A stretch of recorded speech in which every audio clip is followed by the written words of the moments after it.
Assalamualaikum warahmatullahi wabarakatuh. Saya Dinda Anissa Febriani, NIM 111808162000085 dari Pendidikan Kimia 6C UIN Syarif Hidayatullah Jakarta. Video kali ini saya akan membahas tentang larutan elektrolit dan larutan non-elektrolit yang terintegrasi dengan Islam.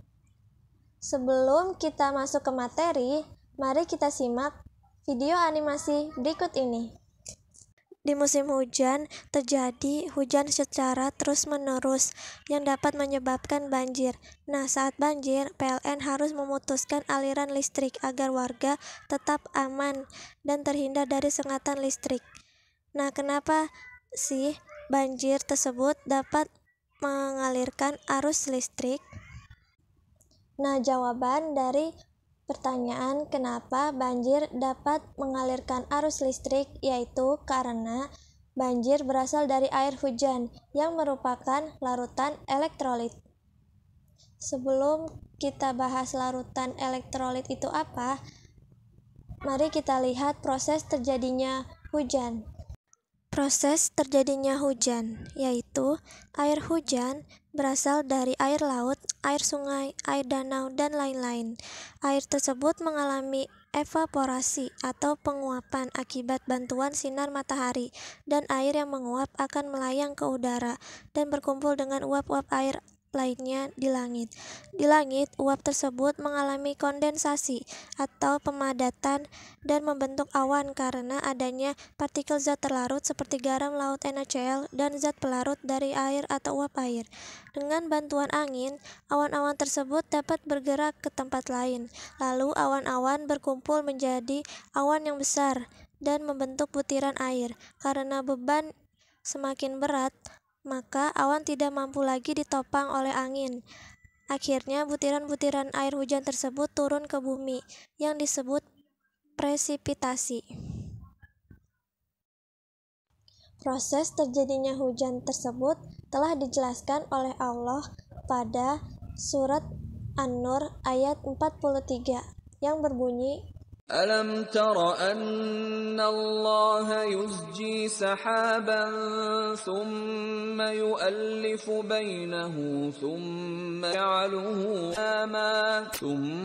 يجعله كاما فترى الودق يخرج من خلاله وينزل من السماء من جبال فيها من برد فيصيب به من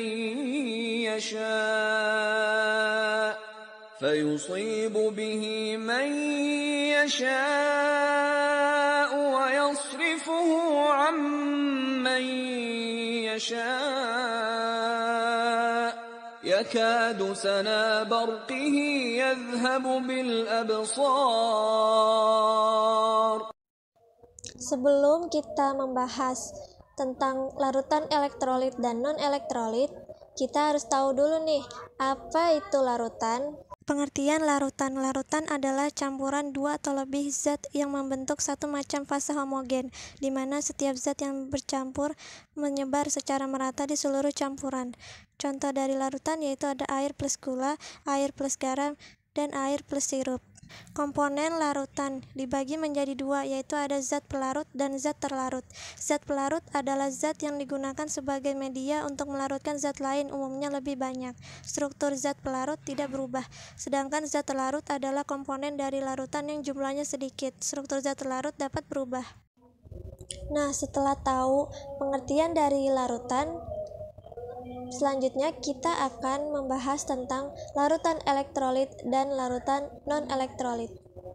Mari kita simak penjelasannya. Jenis larutan berdasarkan daya hantar listriknya dibagi menjadi dua, yaitu ada larutan elektrolit dan larutan non-elektrolit. Larutan elektrolit adalah larutan yang bisa menghantarkan arus listrik. Contohnya adalah air laut yang mengandung garam. Sedangkan larutan non-elektrolit adalah larutan yang tidak bisa menghantarkan arus listrik. Contohnya adalah air gula. Kenapa larutan elektrolit bisa menghantarkan listrik? Nah, itu dijelaskan oleh Arrhenius. Menurutnya, Larutan elektrolit bisa menghantarkan listrik karena mengandung ion-ion yang bergerak bebas. Ion-ion itulah yang menghantarkan listrik lewat larutannya. Konsep dari larutan elektrolit dan non-elektrolit ini sesuai dengan firman Allah yang terdapat pada surat Yasin ayat 36. Mari kita dengarkan. Subhanalladzi khalaqal azwaja kullaha mimma tunbitul ardu wa min anfusihim wa mimma la ya'lamun. Dari ayat tersebut dapat kita ketahui bahwa Allah telah menciptakan makhluknya berpasang-pasangan, yaitu ada laki-laki dan perempuan. Bahkan di bumi ini terdapat dua kutub, yaitu ada kutub utara dan kutub selatan. Teori berpasangan ini juga berlaku pada larutan. Ada larutan elektrolit dan larutan non-elektrolit. Ada kation dan anion, dan juga ada arus positif dan negatif. Larutan elektrolit ini dibagi lagi menjadi dua, yaitu ada larutan elektrolit kuat dan larutan elektrolit lemah. Nah, apa perbedaan dari mereka berdua? Mari kita simak penjelasannya. Air garam dapat mengalirkan arus listrik karena NaCl dalam air terionisasi sempurna, menghasilkan ion Na+ dan ion Cl-. Reaksi ionisasi yang terjadi pada air garam, NaCl menjadi Na+ plus Cl-. Adanya ion Na+ dan ion Cl- yang bergerak bebas dalam air menyebabkan lampu menyala terang dan menghasilkan banyak gelembung gas. Air garam adalah contoh dari larutan elektrolit kuat. Asam cuka terionisasi sebagian dalam air, sehingga hanya sebagian ionnya yang dapat bergerak bebas. Reaksi ionisasi yang terjadi pada asam cuka CH3COH setimbang menjadi CH3COO- plus H+. Oleh karena itu, lampunya mati atau menyala redup, tetapi masih terdapat sedikit gelembung gas pada elektroda. Asam cuka ini adalah contoh dari larutan elektrolit lemah. Konsep dari larutan elektrolit yang dapat menyalakan lampu ini sesuai dengan firman Allah pada surat Yunus ayat 5 yang berbunyi, والذي جعل الشمس ضياء والقمر نورا وقدره منازل لتعلموا عدد السنين والحساب ما خلق الله ذلك إلا بالحق يفصل الآيات لقوم يعلمون. jika tidak adanya larutan elektrolit di dunia ini, maka kita tidak dapat merasakan penerangan dari cahaya lampu. Oleh karena itu, kita harus bersyukur kepada Allah atas nikmat yang telah diberikan.